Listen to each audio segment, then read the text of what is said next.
Justin's like the only one picture ready. Wait.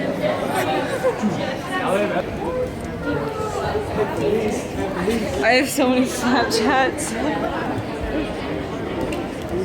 Look, I have so many Snapchats. It says it's plus. It's like you're at a plus now. That's how you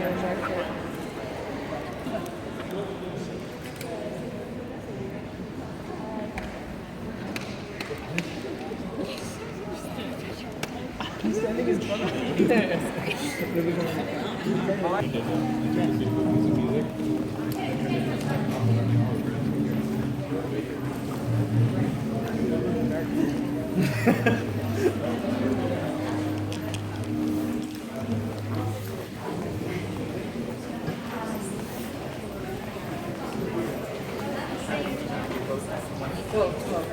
Not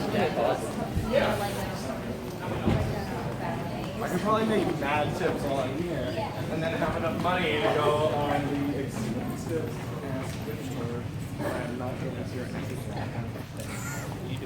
And this program, which they're in rehearsal for today and tomorrow, is only on the weekend for 2 days, and it's the music of Danny Elfman, who's done the music for the Tim Burton films.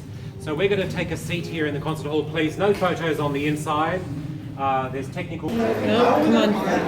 You can do it.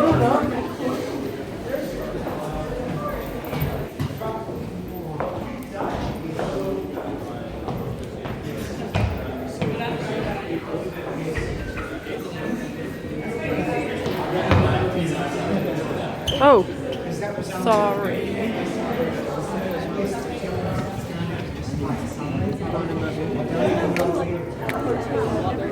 That is the next chapter, exactly. Where they were.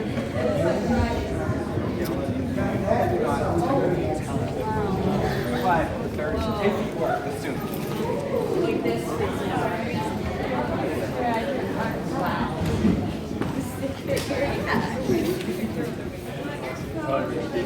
I don't need a nap so I can take more pictures. The architect won the competition. Jørn Utzon, U-T-Z-O-N. And he worked with a Danish engineer, Ove Arup. The building is all concrete engineering. We're inside the base. It's a concrete engineered staircase structure, external sets of stairs above us, internal sets of stairs. Jørn Utzon, the Danish architect, designed this unusual building in 1956 and won the competition in 1957.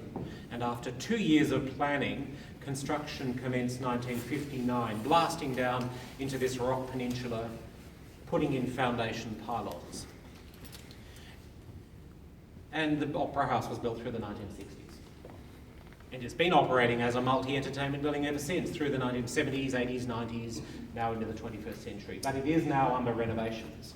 And this reception room here was stage one of renovations 15 to 20 years ago. It's a reception room renamed the Utzon Rooms. It's one of our smallest venues. The largest was the concert hall at 2,700 seats. Here you can seat up to about 150. There's kitchens in underneath, timber wall at the end slides forward, popular room to rent here, cocktail parties, lunches, weddings, dinners, recitals, children's shows, business meetings, press conferences, product launches. To rent the concert hall, very difficult to get. If you can get it, it's about $15,000 a day. But the reception room here is about $2,000 a day. You can rent it by the half day. So we have the Sydney Symphony setting up for the Tim Burton films and Danny Elfman music. They'll be here for a couple of days only. Looks like no one's using the reception room tonight, so if you want to talk money, maybe a party here. But you may want to take a photograph of the tapestry, because Jørn Utzon, the Danish architect, designed that as well. It is an abstract design. He was listening to the music of Bach.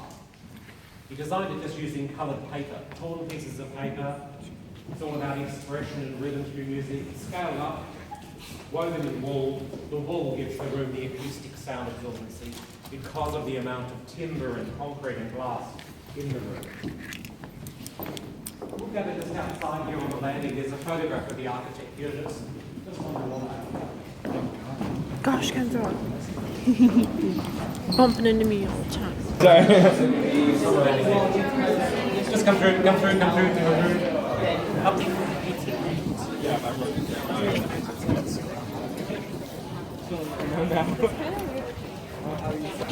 Where's that to get loud? There you go.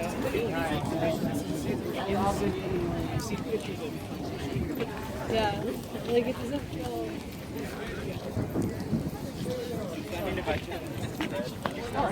Did I get in it?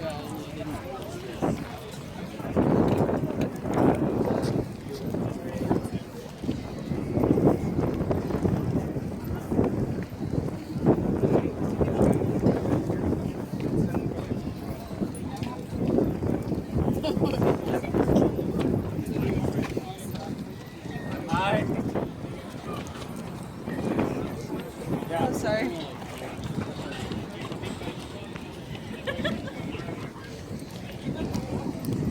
All right, let's go. Where's Alex? Emily. I knew I felt colour. Now it changes colour because of the way it's designed and the way the tiles have been designed. That's a really nice thing I think about the Opera House. Now you've probably seen the Opera House in photos for years and have always thought that it was white. But it's not white. Because if it was white, on a sunny day, you wouldn't be able to look at it. It'd be absolutely blinding.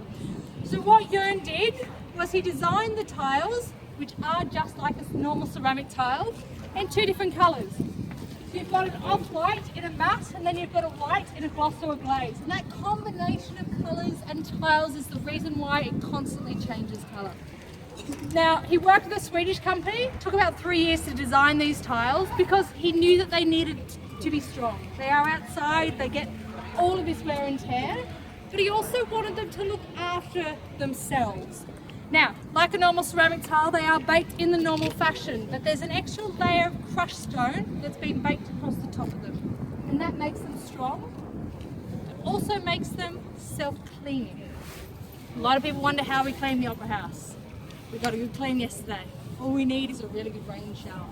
And that's the way the entire area was designed, is with the roof in mind. So, all we need is a really good rain shower. It runs off the sails.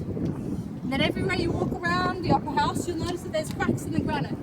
It runs through underneath waterproofing channeling and then back out into the harbour, making it completely sustainable.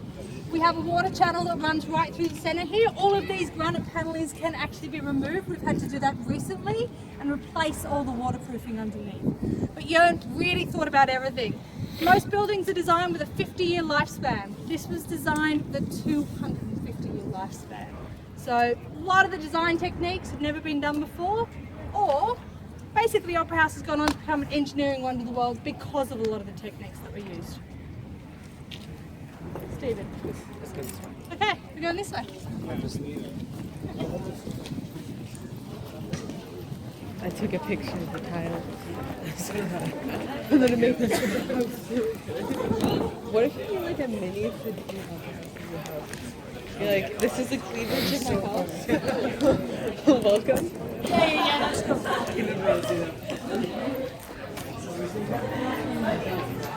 I like nodded at that guy, I was like, no, and he like continued to try and sit down. I was like, oh, that's cool. You can do that. He's like, I wanted the high school just 4 years. That would have been cool.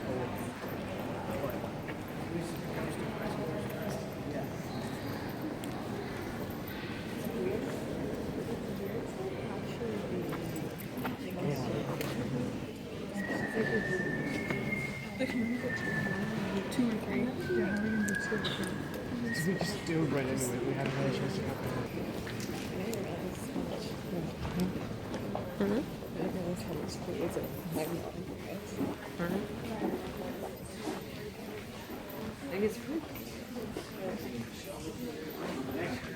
I would want to live near here for conserving.